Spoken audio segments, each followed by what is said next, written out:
حامدا ومصليا ومسلما أما بعد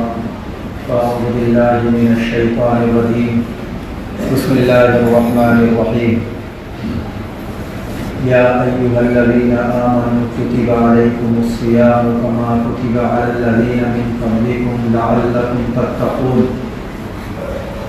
وعن أبي هريرة رضي الله تعالى عنه عن النبي صلى الله عليه وسلم قال من لم يدع قول الزور والعمل به والجهل فليس لله حاجة أن يدع طعامه وشرابه رواہ البخاری۔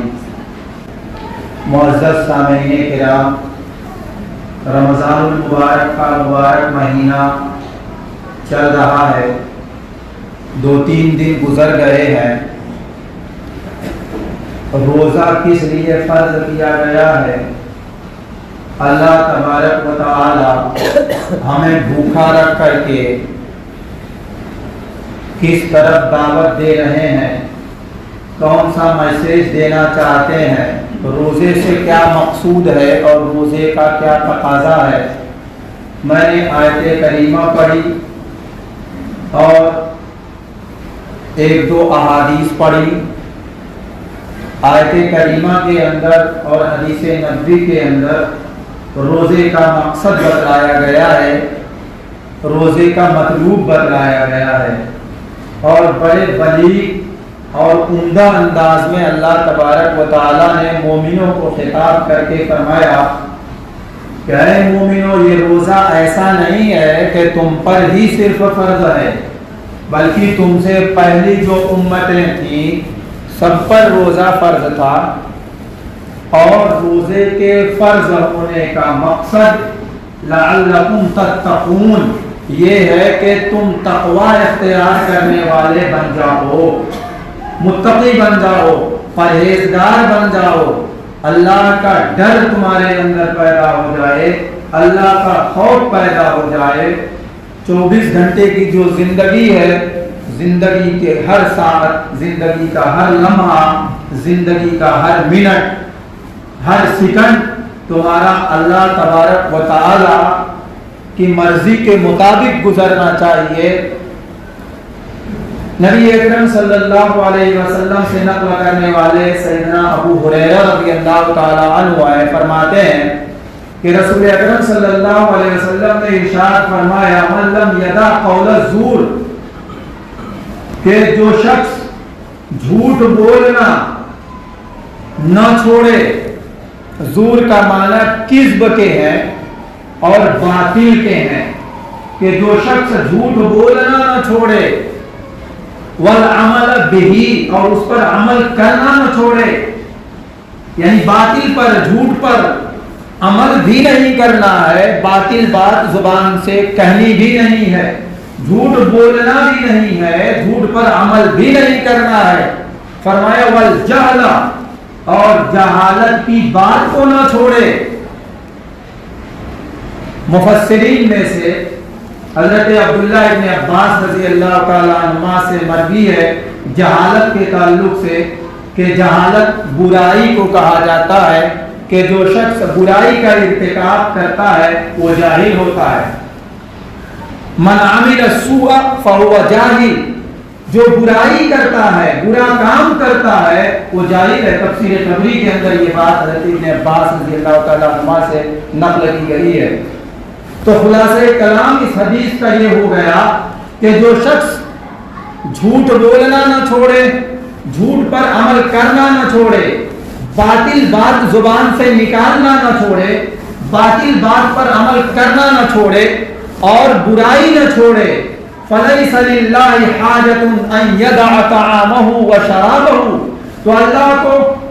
کوئی ضرورت نہیں ہے اس بات کی کہ تم اپنا کھانا چھوڑ دو اور اپنا پینا چھوڑ دو۔ یہ بہت زبردست تحدید ہے، دھمکی ہے اس حدیث میں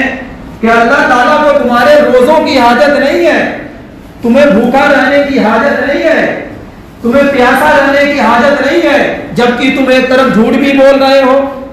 روزہ بھی رکھے ہوئے ہو، جھوٹ پر عمل بھی کر رہے ہو، روزہ بھی رکھے ہوئے ہو، گناہ کا بھی ارتکاب کر رہے ہو، روزہ بھی رکھے ہوئے ہو، جبکہ روزے کا تو اصل مقصود یہ تھا کہ جھوٹ بولنا چھوڑ دو، غیبت کرنا چھوڑ دو، چغلی کرنا چھوڑ دو، حرام چیزیں کرنا چھوڑ دو،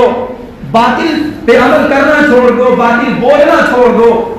تقوی اختیار کر لو۔ جب یہی نہیں اختیار کر رہے ہو تو تمہارے روزے کا کیا مقصد ہے، کیا فائدہ ہے؟ کوئی مطلب نہیں ہوا، کوئی فائدہ نہیں ہوا۔ اس کا معنی یہ نہیں ہے کہ اس حدیث میں یہ کہا جا رہا ہے کہ کوئی جھوٹ بول رہا ہے،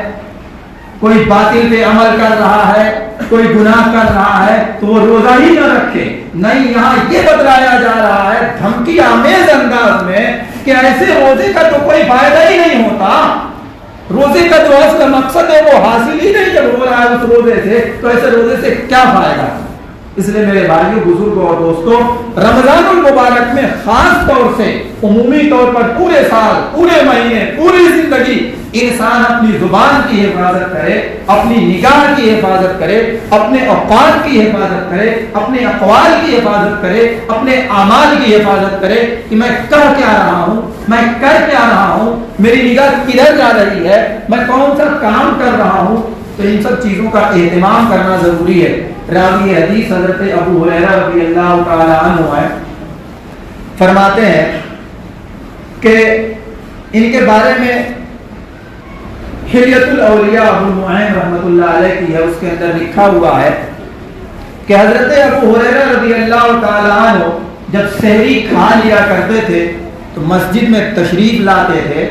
اور مسجد میں مقیم ہو جاتے تھے، وہ بھی اور ان کے اصحاب بھی، یعنی ان کے شاگرد بھی، اور مسجد سے نہیں نکلتے تھے۔ وجہ کیا ہے؟ وجہ یہ ہے کہ مسجد سے باہر رہیں گے، لغویات میں کہیں مبادا مبتلا نہ ہو جائیں، غلط کاموں میں مبتلا نہ ہو جائیں، اور کہتے تھے نطہر صیامنا، کہ ہم مسجد میں قیام کر کے، مسجد میں ٹھہر کر کے، مسجد میں رہ کر کے اپنے روزے کو پاکیزہ بنا رہے ہیں۔ مسجد سے باہر ماحول ذرا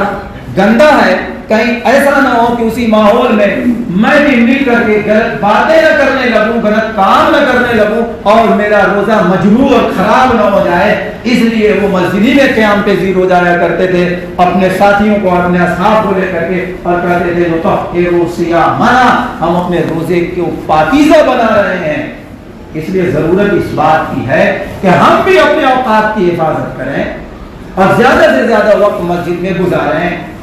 دوسری بات یہ کہ رمضان المبارک میں قرآن نازل ہوا ہے، قرآن کریم میں ہے شہر رمضان الذی انزل فیہ القرآن، رمضان کا مہینہ وہ ہے جس میں قرآن نازل ہوا ہے۔ تو رمضان المبارک کو قرآن سے اور قرآن کو رمضان سے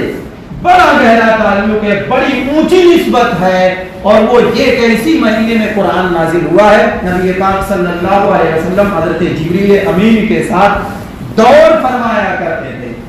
اللہ کے نبی صلی اللہ علیہ وسلم کے بارے میں بخاری میں روایت ہے کہ فَيَتَدَارَسُهُ الْقُرْآنُ، نبی کریم صلی اللہ علیہ وسلم حضرت جبریل امین کے ساتھ قرآن کا مدارسہ کیا کرتے تھے۔ مدارسہ کا معنی دور کرنے کے ہے، اور دور کا معنی یہ ہے کہ ایک بار ایک شخص پڑھے، دوسرا سنے، دوسری بار وہ پڑھے یہ سنے، جس کو ہم اور آپ کہتے ہیں نا کیا کر رہے ہو، کہتے ہیں دور کرنا، کیا کر رہے ہو کا حفظ کرتا ہوں، دور کے معنی دہرانا۔ تو قرآن کریم کو دہرایا کرتے تھے۔ نبی پاک صلی اللہ علیہ وسلم رمضان کیسے گزارتے تھے؟ حضرت شیخ زکریا رحمۃ اللہ علیہ نے فضائل رمضان لکھ دی ہے، اس کا مطالعہ انتہائی مفید ہے۔ الغرض ہمیں چاہیے یہ کہ ہم رمضان المبارک کی مبارک ساعات کی قدر کریں، بطور خاص مسجد میں زیادہ سے زیادہ وقت گزاریں، اور قرآن کریم کی تلاوت زیادہ سے زیادہ کریں۔ حضرت تھانوی رحمۃ اللہ علیہ کہا کرتے تھے، ان کے ملفوظات میں، ان کی بعض کتابوں کے اندر ہے، وہ کہا کرتے تھے کہ میرا جی تو یہ چاہتا ہے کہ میں اکثر اوقات قرآن کریم کی تلاوت میں رمضان میں گزارا کروں، اور چنانچہ وہ کثرت کے ساتھ قرآن کریم کی تلاوت کرتے تھے۔ اس لیے جس کا معمول نہیں ہے اس چاہیے کہ وہ اپنا معمول بنائے، اور جس کا معمول ہے چاہیے کہ وہ اپنا معمول بڑھائے۔ اس لیے کہ رمضان ایسا مہینہ ہے کہ اس کے اوقات ایسے ہیں کہ اس کے لیے باقاعدہ حدیث میں دعا مانگی گئی ہے، اور مہینہ 2 مہینہ پہلے ہی سے کہ وہ بلغنا رمضان، اے اللہ ہمیں رمضان میسر فرما دیجئے، رمضان تک ہمیں حیات عطا فرمائیے، زندگی عطا فرمائیے، اور عمر دراز کر دیجئے کہ ہم رمضان کی مبارک ساعات پا جائیں۔ اس لیے ہم نے رمضان کی مبارک ساعات پایا ہے، اللہ کا بڑا کرم ہے، اس کی قدر کر لیں۔ دوسرا میسج مجھے یہ دینا ہے کہ شیخ الاسلام حضرت مولانا مفتی محمد تقی صاحب عثمانی حفظ اللہ نے اپنے لیٹر پیڈ پہ پہلی رمضان کو ایک جو ہے اعلان شائع کیا ہے، اس میں یہ ہے کہ رمضان المبارک کی مبارک ساعات میں اپنی فلسطینی بھائیوں کو دعاؤں میں نہ بھولیں، بطور خاص فرض نمازوں کے بعد اپنی اپنی دعاؤں میں فلسطینی بھائیوں کو بھی یاد رکھیں، اور انہوں نے کہا کہ قنوت نازلہ کا بھی رمضان میں اہتمام کیا جائے۔ جو شخص جہاں ہے جس سے جتنا ہو سکتا ہے وہ چیز اس کے ذمہ لازم ہے۔ ہم اگر کچھ نہیں کر سکتے تو کوئی یہ نہیں کر سکتا کہ دعا نہیں کر سکتے، اس لیے دعا تو ہر حال میں کرنا چاہیے۔ اللہ تعالیٰ پوری دنیا کے اندر جہاں بھی مسلمان ستائے جا رہے ہیں، ان کے اوپر مظالم ڈھائے جا رہے ہیں، ہر ایک کے احوال کو درست فرما دے، اور ظالمین غاشمین کے حق میں ایمان مقدر ہو تو اللہ تعالیٰ ایمان کی دولت سے نواز دے، ورنہ چن چن کر کے ان کو نیست و نابود کر دے۔ آمین ثم آمین۔ وعلینا البلاغ المبین۔